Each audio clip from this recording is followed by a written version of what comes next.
Have you lost the connection with your higher self? Are you noticing the dis-ease of the outside world?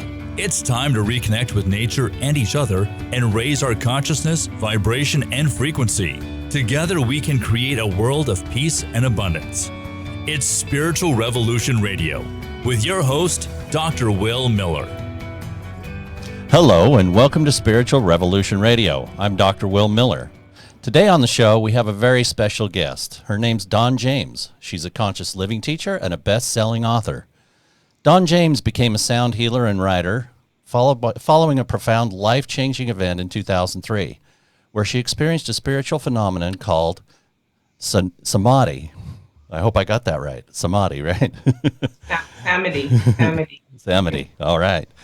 At that moment, she ceased to be a physical being and felt connected to everyone and everything living on the planet.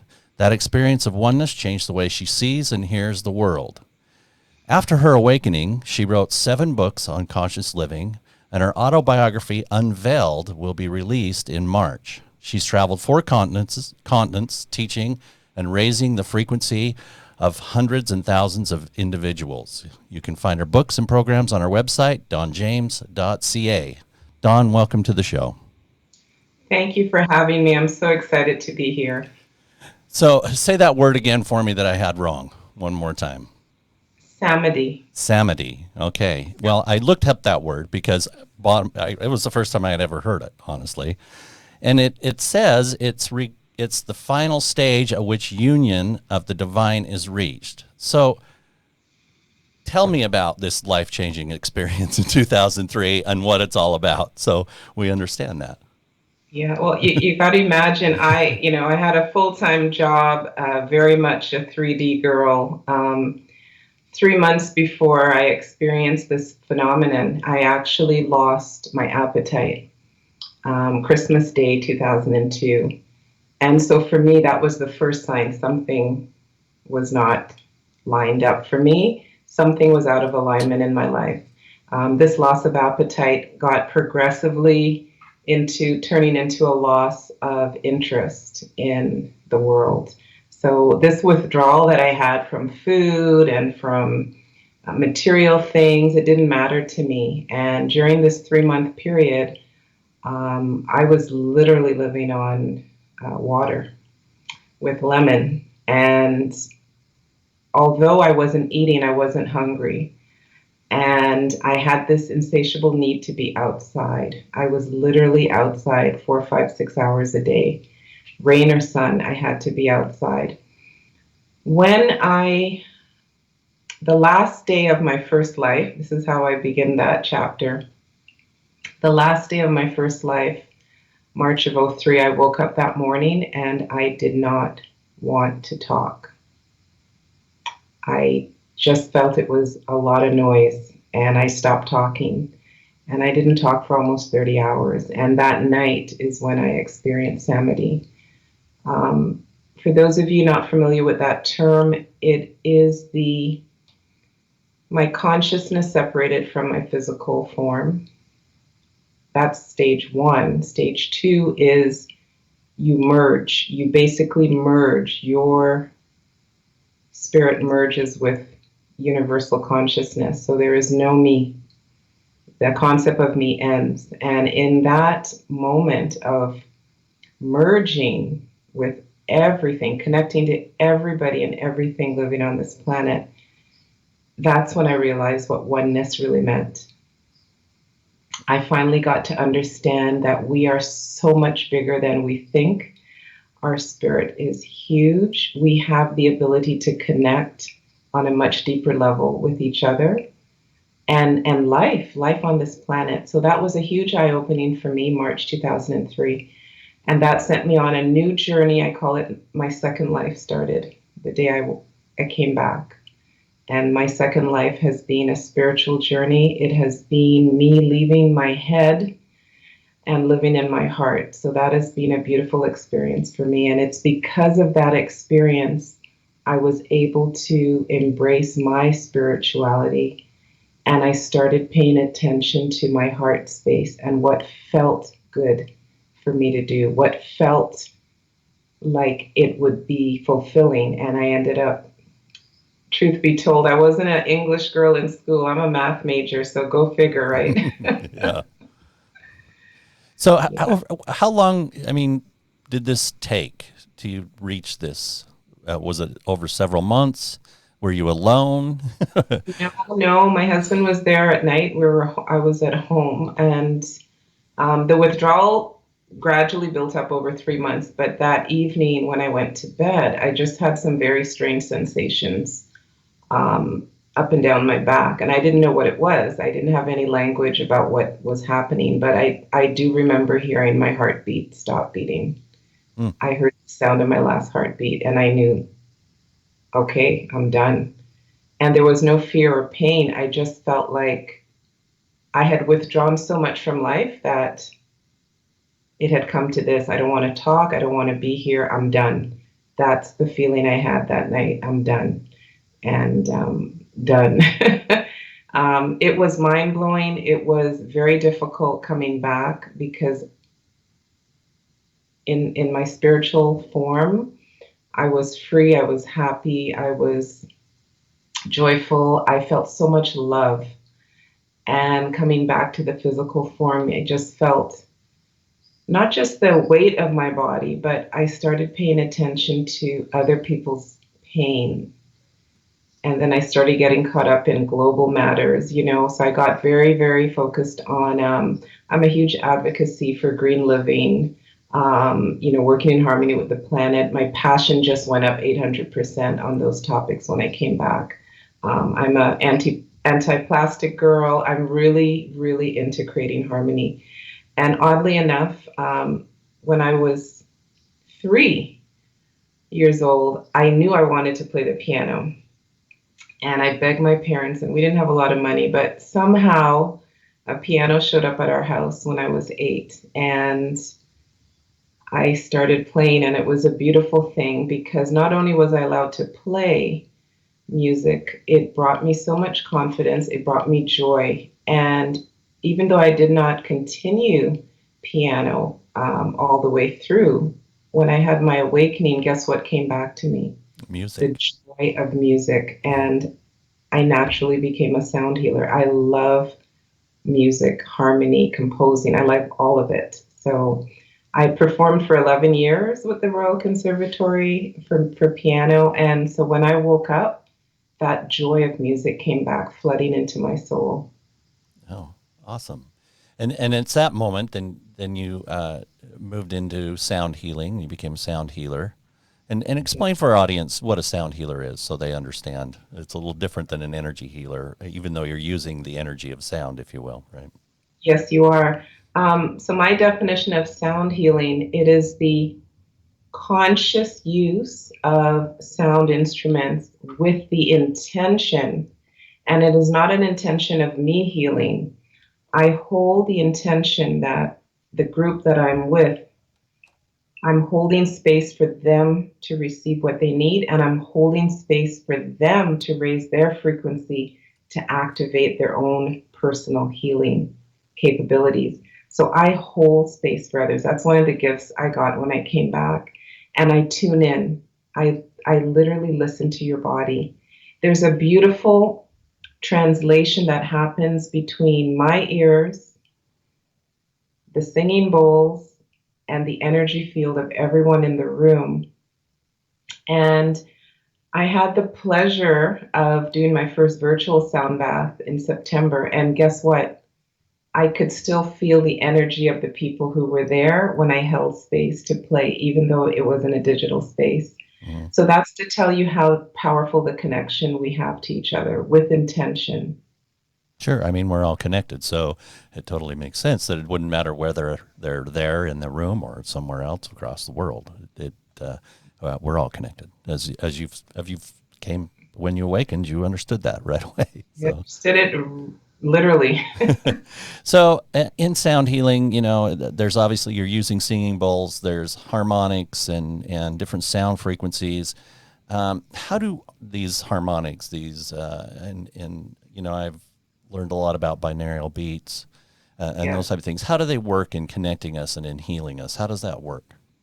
So let me share two aspects of sound healing. One of them is what you touched upon, binaural beats.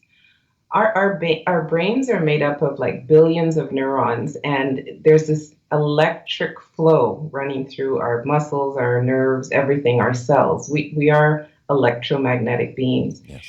And what is beautiful is the communication that happens between the cells. And we can stimulate that communication, and we can alter our brainwave state with certain sound frequencies. I use harmonics in my work. Binaural beats, it's a misnomer. It's not actually a beat.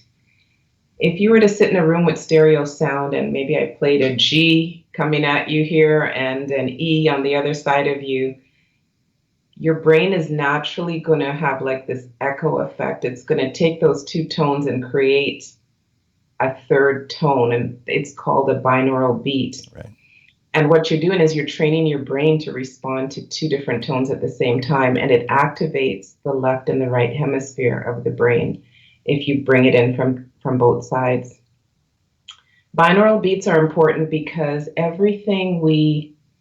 the communication in our brains affects our emotions and our thoughts, even our physical body movement. And if we can entrain our brain to get it to a state of calm, a meditative state, a state of clarity, we're able to handle certain pressures and stresses a lot differently than if we're constantly go, go, go, go, go. So binaural beats is a technique using two tones, and your brain creates that third beat, if you will. Right. I do that technique in my sound healing baths. Second thing I want to mention is alpha tones. Alpha tones are very important. Crystal quartz singing bowls produces alpha tones. It is a very pure, direct tone, but through the process of resonance, the body will start to cycle down and relax. Your brain will start to cycle down and relax. So we have five brainwave states. I'm just going to run through them quick. But alpha wave is that state where you're like in that relaxed, very tranquil brainwave state. So we've got the alpha waves, which is 8 to 13 hertz of frequency. You're relaxed, you're aware. Serotonin starts to kick in. We've got beta waves, which is 14 to 30 hertz of frequency. Beta is like, I need my coffee. You get your kickstart in the morning. You're very on. Some people get a little anxious, a little type A, if you will. Theta waves are 4 to 8 hertz of frequency. This is kind of getting into the dream state. You're really, really open to suggestive reasoning. This is where hypnotherapy comes in really well. And when you get into delta, like there's no sense of even having a body. You're basically asleep. It's in the delta wave, which is almost at 4 hertz, 1 to 4 hertz of frequency. That's when your body starts to produce growth hormones. There's a fifth wave called gamma. Love to spend more time on it, but gamma is where you're in such a state of openness and oneness and elation, and you can handle mass amounts of information and just correlate that all down. It's like being super laser focused, but super relaxed. So that's the gamma wave, which we don't often talk about. Yeah. So alpha tones help your brain go into an alpha wave state, which allows the body to relax. Sympathetic, parasympathetic nervous system starts to, get into coherence. And then the brain says to the body, okay, we're in chill mode. Let's start repairing and healing and recalibrating this beautiful body. So sound, I did some research on Dr. Tomatis when I was doing my own research for my first book, Raise Your Vibration, Transform Your Life. And he said, our ears are actually not for listening. The ears in uterus is our first awareness that we are an individual. When we hear sounds outside of ourselves, it is oh, I exist, and I exist separate from my mother. So sound, there's this whole sound and grammar being developed in the womb. The baby is listening to the mother's heartbeat, her tone, and all of these things. And the reason I talk about this is we have a huge potential to use the vibrations of sounds, the alpha tones, the binaural beats, and recalibrate our brains to a state where we are more aware, we can enhance memory, we can even reduce depression, because don't forget, our brain is the mega center controlling our emotions, our thoughts, and our physical movement. So if we can have a deeper relationship with our brain, and one way to do that is to use music, then the body can receive the benefits of those tones and those beats. Yeah. And there really is, I teach meditation, and in my meditation practice, we use those beats to help, because we're so stuck inside of our head, our monkey mind, if you will, and that those beats allow us to focus on nothing, if you will, as opposed to, or the beats, as opposed to, because it does put that third beat in play and creates a new state of mind, if you will. So I'm excited to have you on the show, because it goes hand in hand with so much of what I do. I know you've written several books. You're a best-selling author. What inspired you to start writing? Did it happen after this 2003 incident? Tell us a little bit about what inspired you to get into writing and do that. I was on the top. I was at the top of my career in 2003, and I literally walked away from my high stress job, and I went on this quest to learn about spirituality in a deeper way. I actually worked with a Swami for 1.5 years. I would visit the ashram in the city where I lived, and I had so many questions, but I also was on this thirst. I had this thirst to find out what is the connections we all have to each other, whether it was religion, whether it was values, really getting into the human experience and our divinity. Mm-hmm. And between 2003 and I would say 2008, I just kind of was on a learning mode. But at the same time, there were so many changes in my life. I was guided. I didn't have anybody in my life to teach me. I was guided to start changing how I breathe. And this all happened within the first 12 months of coming back from my experience. I was guided to do belly breathing. I was guided to be outdoors and, walk barefoot. I was out in the sun. I started sun gazing just a few days before my spiritual awakening. All of these things were happening. I was guided to do it. And it took me many, many years to even begin to comprehend why I was on this path and how I was doing all these things that I didn't even know what the names of them were. I remember you mentioned meditation. I was kind of a go girl. I was clocking 60, 70 hours a week working up until this event. And I remember just needing to be quiet. Every evening I needed to be quiet. And without knowing what I was doing, I would take a little candle, put it on the table, and I would sit there and I'd look at that flame. And after about 2 minutes, I'd just close my eyes. And I would recreate that flame right here. Not a clue what I was doing. 7 years later, I was at a wellness show, and a lady from India stopped by, and we got to talking, and she flipped through my book, and I said, "Oh yeah, this is one of the things I was doing in 2003. She goes, "You call it candle meditation. That's not what we call it in India." And I went, "It has a name."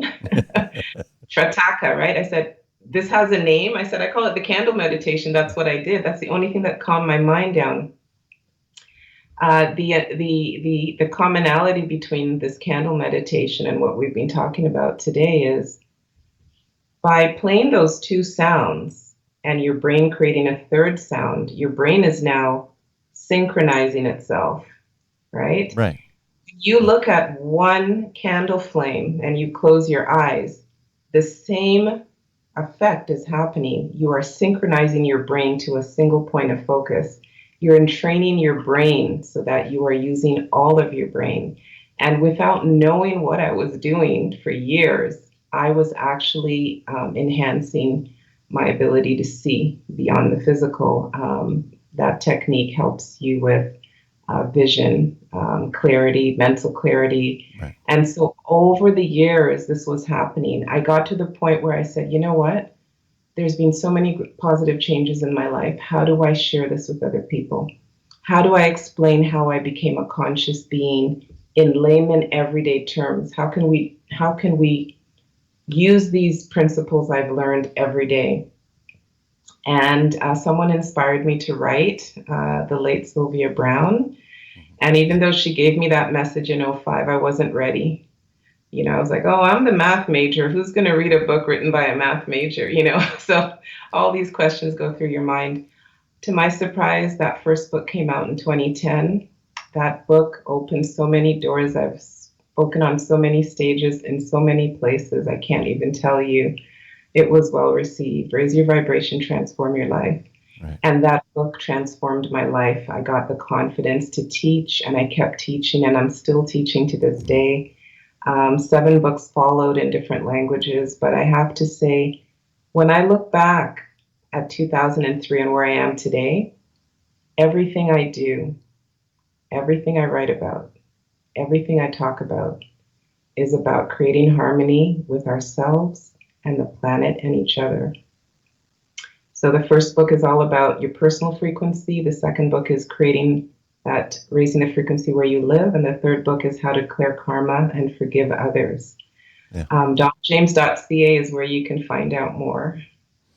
I was looking at that, and it's like a trilogy of books, if you will. You kind of have the first where it's all about yourself, and then kind of the area and others that you're around, and then it almost the third book, as I just read through it, it was about forgiveness and sharing those vibrations with someone else in your life and those types of things. So a really neat way to go through that process. So people should go to your website. They're available there, donjames.ca, and they can get those books for themselves. And I think you have them not only the book itself, but where they can just listen, right, to the book? Yes, I've got 2 audiobooks, and donjames.ca. You can find, there's free resources as well. I do have a gift to share if anyone's listening today. I'm doing a virtual sound bath December 19th. You just go to donjames.ca. It's called Awaken, and that's a pay what you can. So that's a gift I'm giving for Solstice on Saturday. Yeah, and that's an event. They can go to Eventbrite too at Awaken with Sound at Eventbrite too. I saw that it was there. Awakenwithsound.eventbrite.ca. Yes, and I love what I do. I think it's beautiful to hold space for others to heal. I'm very humbled by it, and it brings a lot of joy to get people to that place of healing.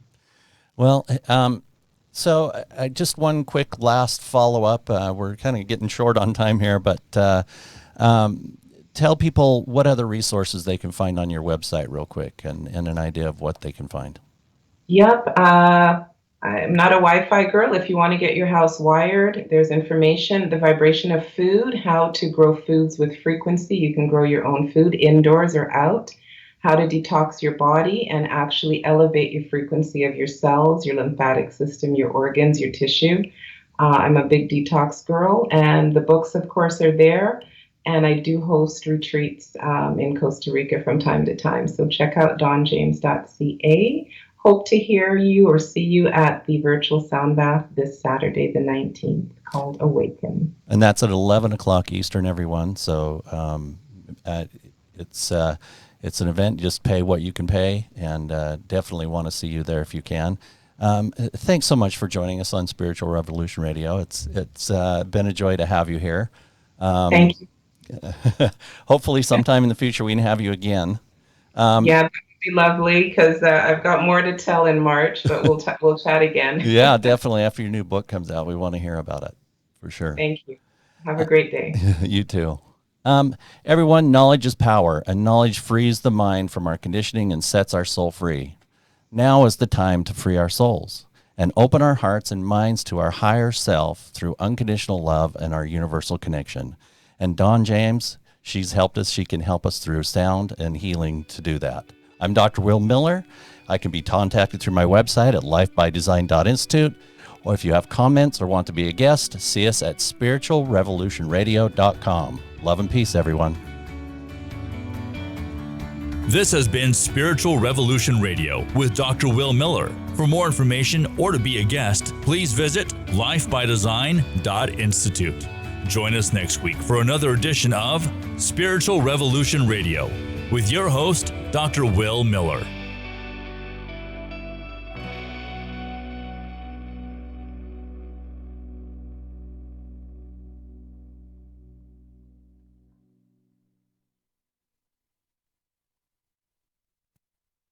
This has been a production from a podcast studio.